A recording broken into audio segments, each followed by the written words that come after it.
So, Yasuke, new property from Netflix. And y'all know I always say the things that I love in my fantasy are blood, sex, gore, and magic. And this show had that. And after watching it, I'm like, yeah, they could have kept that.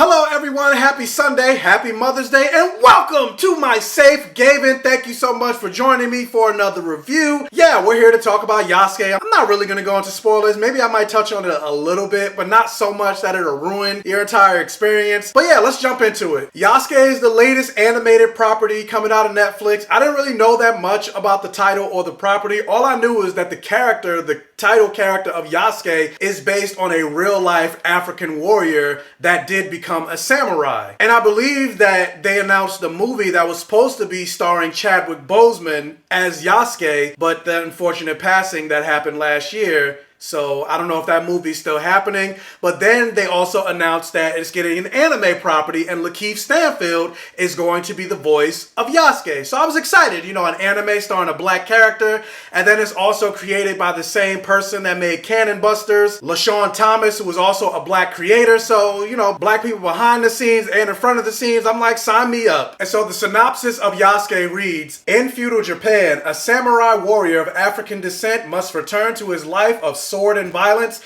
in order to protect a mysterious girl from dark forces. And I kind of wish I read that synopsis before jumping into this show, because I went into this anime with certain expectations, especially knowing that this character is based on a real life person. And so I thought it was going to be a more realistic take on this character, but maybe kind of like Afro Samurai or something like that. But then jumping into the opening scene and opening moment, you see people being attacked by these giant mech robots, and I was like, wait a minute, did I click the wrong show? What is this? I paused it and it's like, no, it is Yasuke. I'm like, wait, what is going on? And that's pretty much how I felt throughout this entire show. And that's not to say it was bad. This anime was not bad, but honestly, it was just meh. And honestly, like, I don't even think I'm gonna spend that much time on this review, because it's really not that much to say. Like, the animation style was pretty decent and everything like that, but then even with this show being based on a samurai, you know, you think about sword fighting and fighting in general, like even the animation in terms of the fighting, it wasn't even all that good and all that fluid. Like, I think the best quality animation in terms of fighting and how it looks is Avatar: The Last Airbender, and this looked nothing like Avatar: The Last Airbender. Like, a lot of the sword swipes and movements, it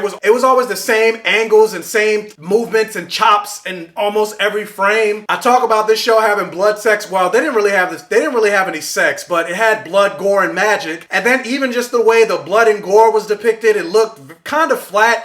And then there was a moment where this character uses magic, and it was using the same spell over and over again because it seemed like they didn't have the budget to do something different. It was almost like the show was stuck on rewind and repeat. So it was just a lot of repeating frames over and over again. And then even the voice acting in this anime, like you got Lakeith Stanfield, who I believe was just nominated for an Oscar for Judas and the Black Messiah. Was he nominated? I don't think so, but people loved his portrayal in Judas and the Black Messiah. I haven't seen that movie yet, so I can't comment on it, but I have seen Lakeith Stanfield, and I do like him every time he's on screen. And Ming-Na Wen is in this, and my Glee crush, Darren Criss. But honestly, like, even from the trailer, I didn't really care that much for Lakeith Stanfield's performance, but I was like, it's just a trailer, let me watch the show. And yeah, his vocal performance was kind of flat. Like, I had a much better time in watching this show in the Japanese dub than I did the English version. So if you are able and don't have visual impairments or anything like that, I definitely recommend watching the Japanese sub over the English version. And then also, like, I don't know what's going on with these companies and studios only approving like 6 to 8 episode seasons. Whether you got this show, because it's only 6 episodes, you got Invincible, Falcon and Winter Soldier, WandaVision. I found out that Secret Invasion and the Riri Williams show from MCU is only going to be 6 episodes. But because there was only 6 episodes in this show, and each episode was only like maybe like 30 minutes or so, you didn't really gain that much of an attachment to certain characters that they introduced in the show. They have them there and they then end up making them major characters, but you don't really learn anything about them because most of the time you're focusing on Yasuke and then this girl that they introduced named, I don't know, I can't think of her name right now. Sakai. There we go. I just looked it up. And that's also another thing that somewhat disappointed me in this show. Like, even though this show is called Yasuke and it's supposed to be about him, I feel like the real main protagonist of this show, even though Yasuke was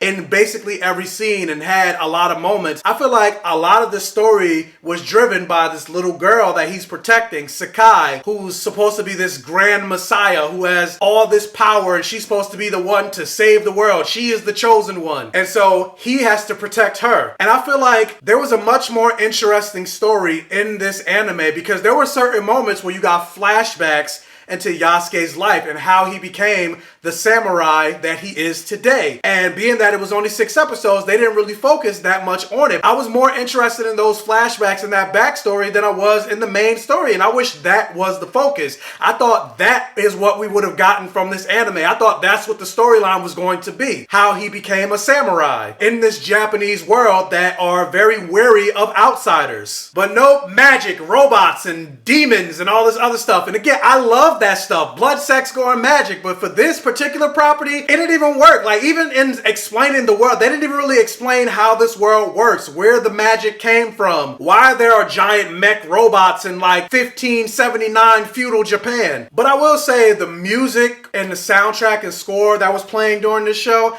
I mean, it was decent. It was fun. It was all right. Like, that made it a little bit more interesting because, you know, black people can do music. Like, so I enjoyed the music kinda, but I don't know, maybe if I didn't go into this with certain expectations, I probably would have enjoyed it more. And so maybe if you don't have any expectations or anything like that, you'll enjoy it more. But honestly, like, I wanted more from this. I was expecting to love this, especially considering, you know, you have this storyline of this black samurai rising into the ranks, you know, the first outsider samurai in the history of Japan. Like, you think about all the movies that have had samurais rising to the ranks in Japan and becoming the greatest warrior ever, and they're usually always a white character. But then you get to actual real life history and find out that the first outsider samurai in Japan that wasn't Japanese, wasn't white, he was African. That's an interesting story. That's a story I wanted to know. But that's not the story that I got here. And again, I know I'm complaining a lot, but I'm not saying that it's terrible. It's not terrible, but here's my rating right here. For me, I would say that Yasuke Season 1, it broke even, and I wanted it to be a hit or a blockbuster. But yeah, that's pretty much all I have to say about Yasuke. So the question is, because maybe you guys loved it way more than I did. I hope you did. I want somebody to love this. But the question is, did you watch Yasuke? What did you think about it? Let me know down in the comment section below. Also, if you can, hit that thumbs up button and like this video to really help out the channel. And if this is one of your first time checking out one of my videos, please check out the other videos on my channel. And if you like what you see, please subscribe for more and hit that bell notification button so you're alerted every single time I post a new video. And tell your friends, families, and neighbors about my channel to help me continue to grow. And once again, happy Mother's Day. And I will be watching and doing a review for Jupiter's Legacy. I haven't watched it yet, but as soon as I'm done recording and uploading this review, I'm going to sit down and watch it and then probably post my review by tomorrow maybe, but don't hold me to it. And as always, I will catch you guys next time.